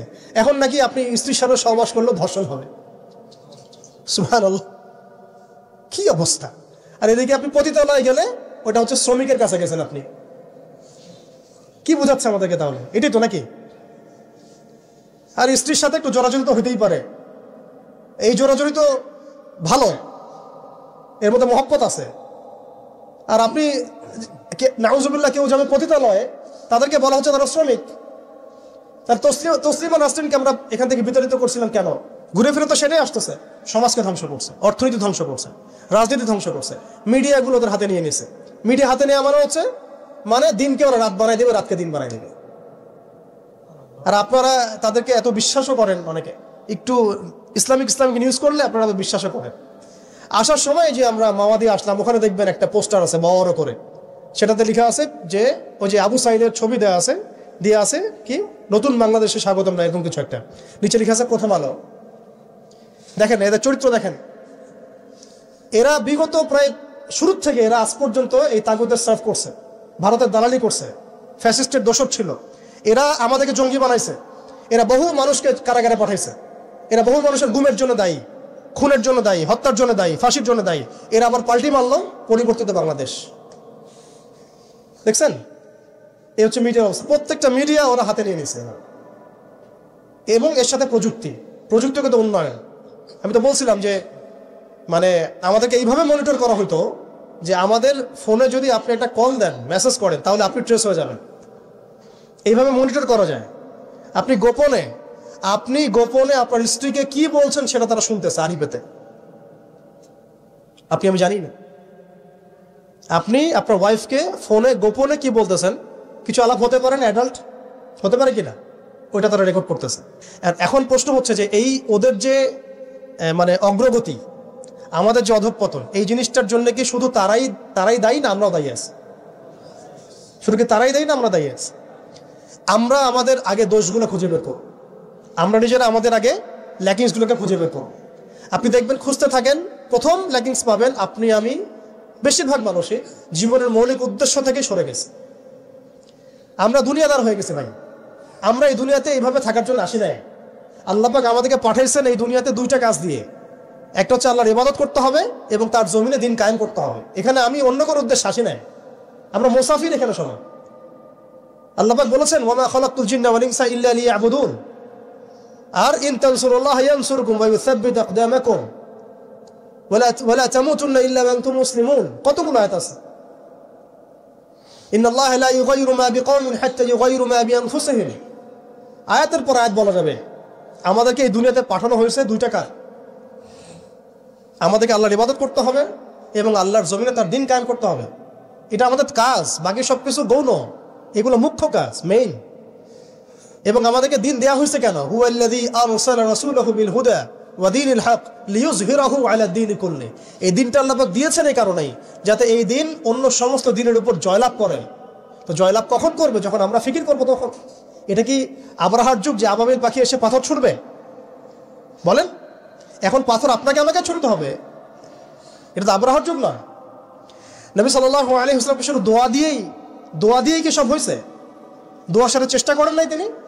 এমনকি বদর যুদ্ধের দিনও তিনি কূপ দখল করলেন, ভালো জায়গাটাতে শিবির গাড়লেন, সৈন্য বিন্যাস করলেন, সবকিছু যখন ঠিকঠাক মতো হয়ে গেল, তারপরে বৃষ্টি আসলো আল্লাহর পক্ষ থেকে, তিনি দোয়া করা শুরু করলেন।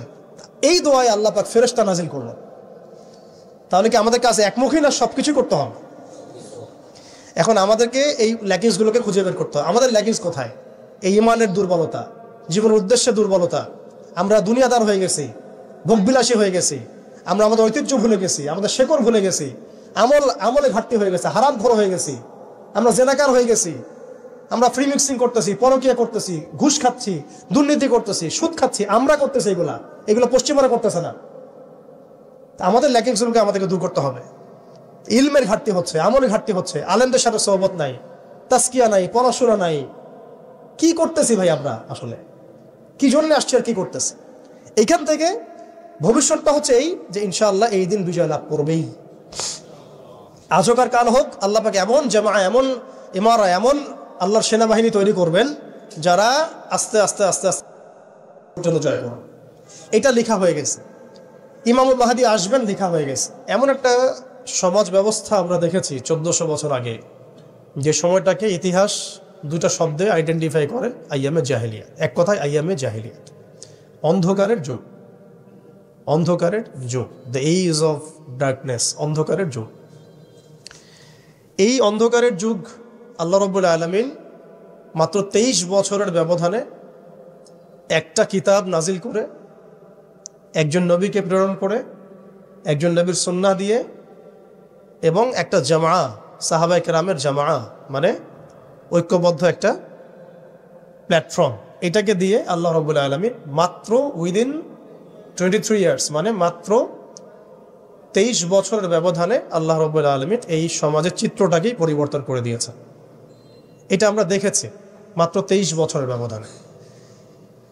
তো সিরাতটা যদি আপনাদের পড়া থাকে তাহলে আপনারা বুঝতে পারবেন যে কিভাবে এই পরিবর্তনটা হয়েছে। যাদের সিরাতটা পড়া নাই তাদের বুঝতে একটু অসুবিধা হতে পারে। এই কারণে আমি আপনাদেরকে পরামর্শ দিই, যেভাবে আপনারা কোরআন শেখেন, যেভাবে হাদিসকে গুরুত্ব দিয়ে পড়েন, ঠিক সেইভাবেই নবী মুহাম্মদ সাল্লাল্লাহু আলাইহি ওয়াসাল্লামের পবিত্র জীবনীটাকে শুরু থেকে শেষ পর্যন্ত পড়ে শেষ করতে হবে। তাহলে আপনি ধাপগুলো বুঝতে পারবেন কিভাবে তিনি সমাজ সংস্কার করেছেন। না হলে বুঝতে পারবেন না। কোরআনের একটা আয়াত থেকে আপনি নিজে নিজে একটা দলিল তো বের করতে পারবেন না, একটা হাদিস থেকে আপনি নিজে নিজে একটা দলিল তো বের করতে পারবেন না। সিরাতটা যদি মাথায় থাকে, পুরো সিরাত মোবারক পবিত্র সিরাত, তাহলে আপনি বুঝতে পারবেন কোন সিচুয়েশনে নবী সাল্লাল্লাহু আলাইহি ওয়াসাল্লাম প্রেরিত হয়েছিলেন, কিভাবে শুরু করেছেন, কিভাবে সামনে গিয়েছেন, কোন প্রেক্ষাপটে কিভাবে তিনি রিয়্যাক্ট করেছেন, এবং কিভাবে আস্তে আস্তে এই দিনটা অল্প গুটি কয়েক মানুষ থেকে পুরো জাজিরাতুল আরবের মধ্যে ছড়িয়ে পড়েছে, প্রতিষ্ঠিত হয়েছে। এক কথায় দিন কায়েম হয়েছে কিভাবে, এটা বুঝতে হলে সিরাত লাগবে। এটা যদি আমরা 2 মিনিটের মধ্যে বলি, তাহলে প্রথমে নবী সাল্লাল্লাহু আলাইহি ওয়াসাল্লাম ওহী প্রাপ্ত হয়েছেন। সেই ওহীটা হচ্ছে কোরআন এবং হাদিস এবং সুন্নাহ, এবং সেই ওহী দিয়ে তিনি দাওয়াতের কাজ শুরু করেছেন। তিনি মানুষের দরজায় দরজায় যাওয়া শুরু করেছেন। মক্কায় 13 বছর নিরলস পরিশ্রম করে তিনি দাওয়াতের মেহনত অব্যাহত রেখেছেন, এবং দাওয়াতটা ছিল পরিপূর্ণ ইসলামের দাওয়াত, আংশিক দাওয়াত নয়। আমাদের দাওয়াত, তার দাওয়াতের মধ্যে কিছু পার্থক্য দেখা যায় অনেক সময়। তার দাওয়াত ছিল পরিপূর্ণ ইসলামের দাওয়াত, আমরা কিন্তু ইসলামের অংশ বিশেষ নিয়ে কথা বলি বেশি। এটা খেয়াল রাখতে হবে। তিনি দাওয়াতের কাজ করেছেন পরিপূর্ণ ইসলামের দাওয়াত, উদখুলু ফিস সিলমি কাফা, এর উপর আমল করার জন্য। এখন এই দাওয়াতের ফলে প্রথম 3 বছর গোপন গোপন দাওয়াত হয়েছে, কিন্তু এই 3 বছরেই এমন কিছু সাহাবী তৈরি হয়েছিলেন যারা পরবর্তীতে বদর, উহুদ, খন্দক, খায়বার কাঁপিয়ে দিয়েছিলেন। যেমন আবু বকর সিদ্দিক, ওমর ইবনুল খাত্তাব, ওসমান বিন আফফান, আলী ইবনে আবি তালেব, যায়েদ ইবনে হারসা, তারপরে বেলাল ইবনে রাবাহ, হামজা রাদিয়াল্লাহু আনহু, আব্দুর রহমান বিন আউফ, সাদ বিন আবি ওয়াক্কাস, আবু উবাইদা ইবনে জাররাহ, এরকম বরেণ্য সাহাবী যারা, এই সাহাবীরা তৈরি হয়েছেন কখন? ওই প্রথম সময়ের দিকে, প্রথম 13 বছরে। প্রথম 3 বছর গোপন দাওয়াতে এরকম বরেণ্য সাহাবায়ে কেরাম ইসলাম কবুল করা শুরু করেন। এরপরে দাওয়াতের গতি আরও বেগবান হয় যখন মক্কার শক্তিশালী কিছু মানুষ ইসলাম কবুল করেন, যেমন হামজা রাদিয়াল্লাহু আনহু, ওমর ইবনুল খাত্তাব, এইরকম কিছু মানুষ। কারণ তাদের একজনের বক্তব্য বা একজনের অবস্থান সমাজে আরও 100 জনের সমান ছিল, 1000 জনের সমান ছিল। যখন সমাজে দাওয়াতের মধ্য দিয়ে প্রভাবশালী কিছু ব্যক্তি ইসলামের দিকে চলে আসে, তখন ইসলাম শক্তিশালী হয় এবং দাওয়াতটা বেগবান হওয়া শুরু হলো। দাওয়াত যত বেগবান হওয়া শুরু হলো, ততই কাফেরদের নির্যাতন বাড়তে থাকলো। দাওয়াত যত বেগবান হচ্ছিল, নির্যাতনের মাত্রা তত বাড়ছিল। আমরা বিপরীতভাবে বলতে পারি, নির্যাতনের মাত্রা যত বাড়ছিল, দাওয়াতও তত বেগবান হচ্ছে। আজকের বিষয় তাই হচ্ছে। ইসলামকে মুছে ফেলার যত চেষ্টা করা হচ্ছে, ইসলাম ততই ছড়িয়ে পড়ছে, আলহামদুলিল্লাহ। তো এই বিষয়গুলো সিরাত থেকে দেখবেন সব মিলে যাবে। ওই যে আইয়ামে জাহিলিয়াতের বর্ণনা দিলাম, এখনকার বিশ্বে এই প্রত্যেকটা জাহিলিয়াত মৌজুদ আছে। প্রথমে যে আইয়ামে জাহিলিয়াতের যে খাসলতগুলো বললাম, সেগুলো এখনকার বিশ্বে শতভাগ মৌজুদ আছে। এটা অনেক লম্বা আলোচনা। এখন তো মানুষ সরাসরি মুসলিমরা লাত, ওজ্জা, হবল, মানাতের ইবাদত না করলেও অদৃশ্য কিছু শিরকি মতবাদের ইবাদত করে, যেমন গণতন্ত্র, যেমন কমিউনিজম, ধর্মনিরপেক্ষতাবাদ, তারপরে জাতীয়তাবাদ, তারপরে এথিজম, নাস্তিকতা। এগুলো কিছু পশ্চিমা মতবাদ। এগুলো দেখা যায় না, ছোঁয়া যায় না, ভার্চুয়াল, ইনভিজিবল, কিন্তু এগুলো একটা আদর্শ। যে আদর্শগুলোর মধ্যে কুফর আছে, শিরক আছে, হারাম আছে, তাগুত আছে। সরাসরি মূর্তির সামনে সেজদা না করলেও অবচেতনভাবে মুসলিমরা আজকে এই মতবাদগুলোর পূজা করতেছে। এটাও শিরকের মধ্যেই পড়ছে, আংশিক হইলেও। কোনো কোনো ক্ষেত্রে যদি আকীদা ঠিক না থাকে, তাহলে পরিপূর্ণ শিরক হবে। এখন যাই হোক, ওই জাহালাতগুলো এখন দূর হয় নাই। বরং বহু উঁচু স্তরে এটা সমাজে ছড়িয়ে পড়েছে আরো।